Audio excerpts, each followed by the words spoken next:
अंसारी वल सुभान अल्लाह Ansari. History sheet number 16B। Gang का नंबर IS 191।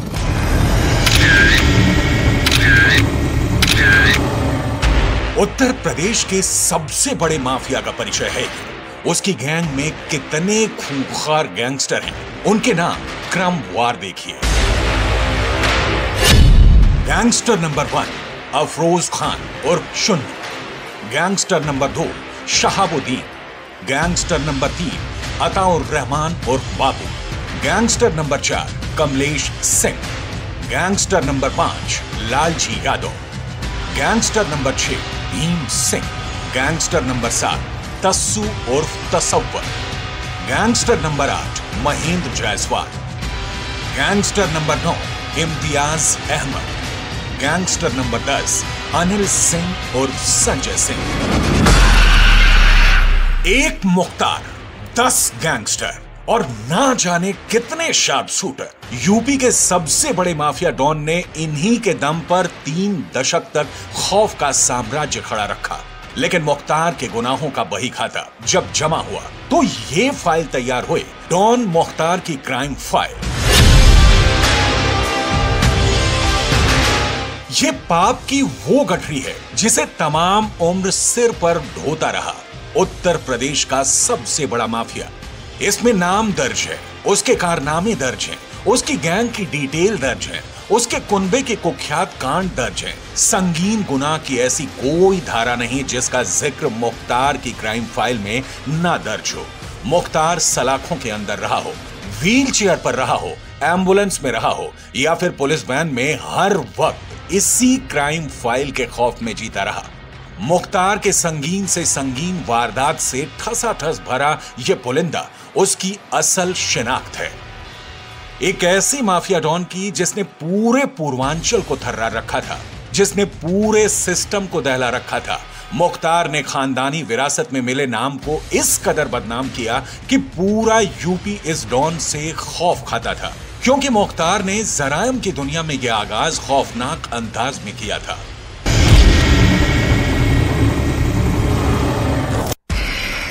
साल 1988 में मुख्तार ने ठेकेदारी में धौंस जमानी शुरू की। इसके बाद मंडी परिषद की ठेकेदारी को लेकर मुख्तार अंसारी ने सच्चिदानंद राय की हत्या करवा दी। यह पहला बड़ा केस था जिसमें मुख्तार का नाम पुलिस फाइल में दर्ज हुआ था। इस दौरान अपने कट्टर दुश्मन त्रिभुवन सिंह के कांस्टेबल भाई राजेंद्र सिंह की हत्या बनारस में करवा दी। 1991 में चंदौली में मुख्तार अंसारी पुलिस की पकड़ में आया, लेकिन रास्ते में 2 पुलिस वालों को गोली मारकर फरार हो गया। 20 साल पहले मुख्तार का अपना चरम था। आप उसका क्या हौसला था, कितना बुलंद, इससे अंदाज लगाइए कि मऊ के दंगे में जब वहाँ पे कर्फ्यू लगा हुआ था, वो खुली जीप में छत पे बैठ के घूम रहा था। तो आप उससे अंदाज लगा लीजिए कि कितना उसका तूती बोल रही थी उसके उस पूरे पूर्वांचल में। 1991 में मुख्तार और ब्रजेश के बीच संबंधों में निर्णायक मोड़ आया। बनारस की पिंडरा सीट से विधायक रह चुके और नरेंद्र मोदी के खिलाफ 2 लोकसभा चुनाव हार चुके अजय राय के बड़े भाई अवधेश राय की हत्या हो गई। अवधेश ब्रजेश सिंह के करीबी माने जाते थे और उनकी हत्या में नाम आया मुख्तार गैंग का। फिर अदावत का एक दौर चल पड़ा। ब्रजेश सिंह और मुख्तार की गैंग वॉर का दायरा मुंबई तक फैला, लेकिन मुख्तार ने खुद का मेकओवर भी शुरू कर दिया था, क्योंकि उसे राजनीति में धाक जो जमानी थी। माफिया मीडिया में छवि चमकाने के लिए गोल्डन चश्मे में इंटरव्यू देने लगा था। इंटरव्यू के दौरान पिस्टल नचाने का उसका स्टाइल भी जमकर सुर्खियां बटोरने लगा था। इसी बीच 1996 में मुख्तार का नाम एक बार फिर सुर्खियों में आया, जब एएसपी उदय शंकर पर जानलेवा हमला हुआ। 1997 में पूर्वांचल के सबसे बड़े कोयला व्यापारी रूंगटा के अपहरण के बाद मुख्तार अंसारी का नाम अपराध की दुनिया में पूरे देश पर छा गया। लेकिन माफिया डॉन की गैंग नंबर IS 191 का सबसे बड़ा खूनी कांड तब सामने आया जब वो सियासत में धाक जमाने लगा था। 2004 की है, जनवरी की है, आज से 20 साल पहले की है। और मुख्तार अंसारी का जो भय का साम्राज्य था वो चरम पे था, और सरकार द्वारा जब समर्थन ऐसे माफियाओं को हो जाए तो आप समझ सकते हैं। मैंने अभी आपसे कहा कि वो खुली जीप में मऊ दंगों में घूमता था जहाँ कर्फ्यू लगा है, किसी की हिम्मत नहीं हुई उसके प्रति कुछ बोल दे। 29 नवंबर 2005 गाजीपुर उत्तर प्रदेश।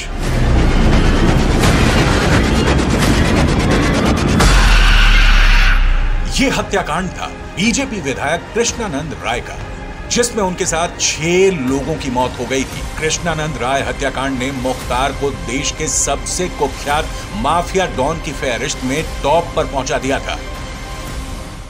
माफिया डॉन मुख्तार अंसारी के खिलाफ 66 आपराधिक मुकदमे दर्ज है। हालांकि लगभग 35 मुकदमे में मुख्तार अंसारी बरी हो चुका था, जबकि 21 मुकदमे विभिन्न अदालतों में विचाराधीन चल रहे हैं। वहीं 8 मुकदमे में कोर्ट ने मुख्तार अंसारी को सजा सुनाई थी। मुख्तार की ही तरह अंसारी खानदान की क्राइम फाइल भी लंबी है। पूरे कुनबे पर मुकदमे का बोझ है।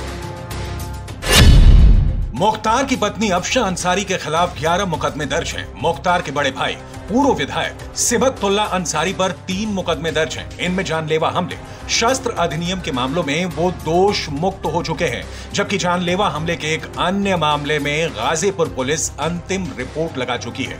मुख्तार के भाई अफजाल अंसारी के विरुद्ध 7 मुकदमे दर्ज हैं। हत्या के एक मुकदमे की सीबीआई जांच चल रही है।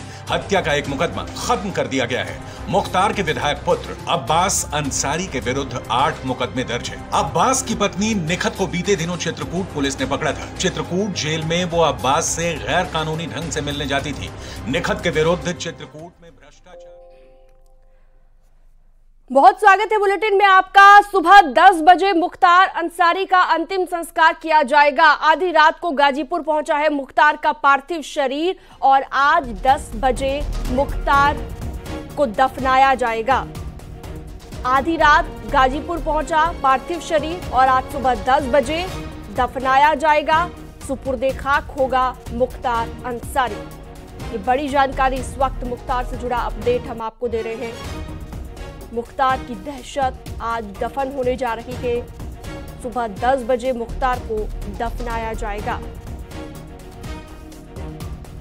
तो देर रात भी लगातार न्यूज़ 18 आपको अपडेट देता रहा और आधी रात को गाजीपुर पहुंचा मुख्तार का पार्थिव शरीर और अब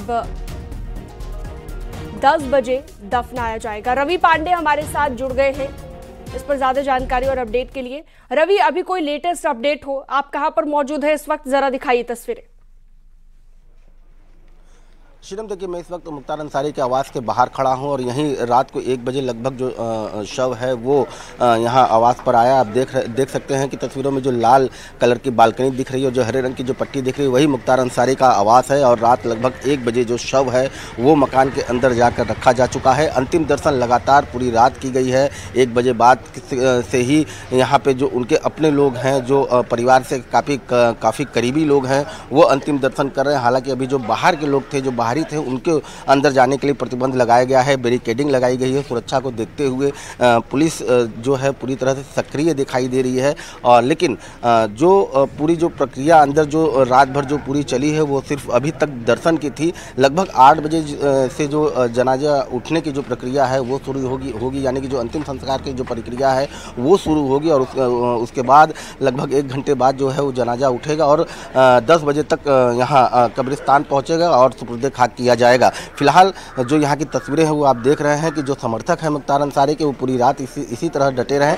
रात को संख्या ज़्यादा थी, इस वक्त थोड़ी कम नज़र आ रही है, लेकिन जैसे जैसे समय बीतेगा वैसे वैसे ये संख्या बढ़ेगी और ये अंदाज़ा लगाया जा रहा है कि ज़्यादा से ज़्यादा भीड़ में जनाजे में लोग शामिल होंगे। तो दूर दराज से लोग यहाँ पर भी आ रहे हैं। तस्वीरें आप देख रही हैं। लगभग 10 बजे पूरी प्रक्रिया शुरू होगी, लेकिन 8 बजे लगभग पूरी प्रक्रिया शुरू होगी और 10 बजे कब्रिस्तान के लिए यहाँ से जो बॉडी है, जो शव है, वो उठाया जाएगा। शीना, ठीक है रवि, आप बने रहिएगा हमारे साथ। गाजीपुर से मनीष मिश्रा भी हमारे साथ जुड़ गए हैं।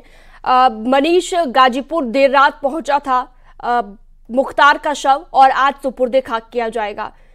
कितने बजे तक सभी लोग यहां पहुंच जाएंगे? परिवार वालों को लेकर कोई जानकारी हो, कोई अपडेट हो मनीष?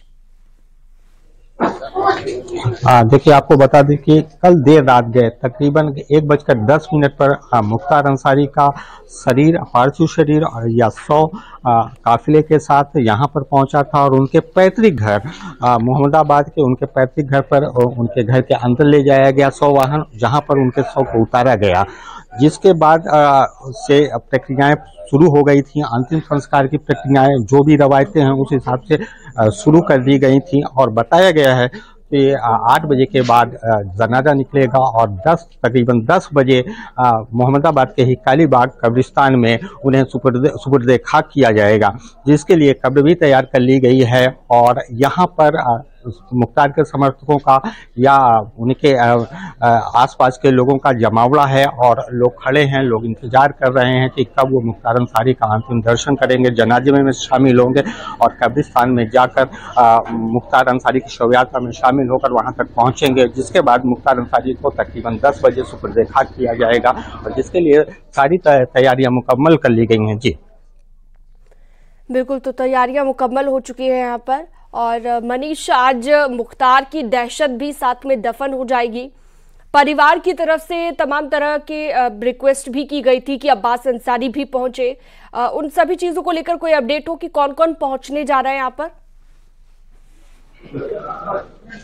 कि आपको बता दें कि यहाँ तक अब्बास अंसारी की बात है तो उन्हें हाई कोर्ट या सुप्रीम कोर्ट से कोई राहत नहीं मिली है, तो उनका इस अंतिम संस्कार में शामिल होना, मुख्तार के जनाजे में शामिल होना या अन्य संस्कारों में शामिल होना बेहद मुश्किल है।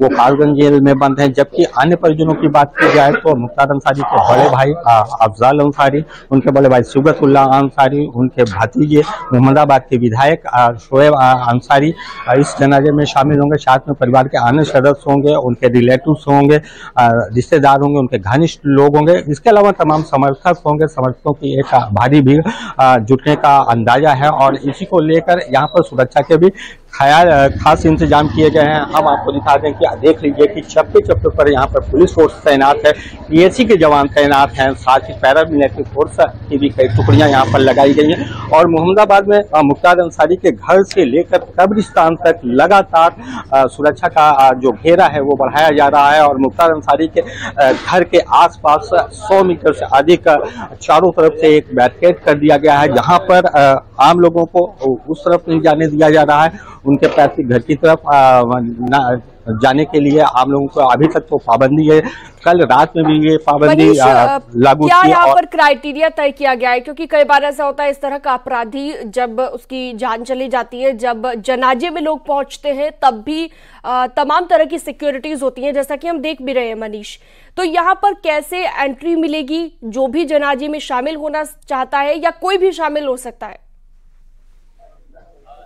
देखिए, अभी तक तो मुख्तार अंसारी के घर पर ज़्यादा भीड़ नहीं इकट्ठी हो, बहुत भारी संख्या में लोग आना इकट्ठी हो और व्यवस्था में व्यवधान न पैदा हो, इसलिए ऐसी पाबंदी लागू की गई है। और सुरक्षा के लिहाज से पुलिस फोर्स को, पैरामिलिट्री फोर्स को, पीएसी के जवानों को यहाँ पर तैनात किया गया है। और जहाँ तक जनाजे की बात रही, जनाजे में लोग शामिल होंगे, उसके लिए ऐसी कोई पाबंदी नहीं है। जो भी उनके समर्थक होंगे, जो भी जनाजे में शामिल होना चाहेगा वो जनाजे में शामिल होगा, वो कब्रिस्तान तक शव यात्रा में जा सकता है। ऐसी कोई पाबंदी यहाँ पर आयद नहीं की गई है और ये केवल उस स्पॉट तक के लिए है, मुख्तार अंसारी के घर तक के लिए है।